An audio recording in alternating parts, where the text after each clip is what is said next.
Sunday মানেই একটা special item হওয়া চাই, আর আজকে আমাদের স্পেশাল আইটেম ছিল মাটন।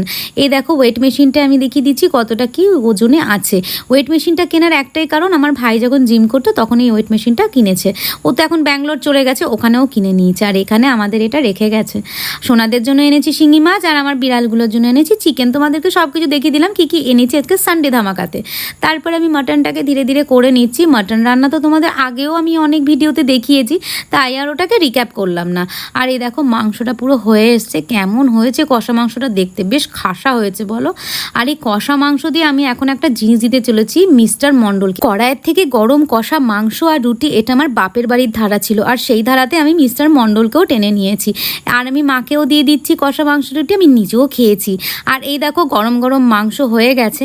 কেমন হয়েছে মাংসটা দেখতে কমেন্ট সেকশনে জানাতে ভুলো না কিন্তু। আমি কিন্তু খেতে বসে গেলাম। খুব তাড়াতাড়ি তোমাদের সঙ্গে দেখা হচ্ছে আবারও একটা নতুন ভিডিও নিয়ে।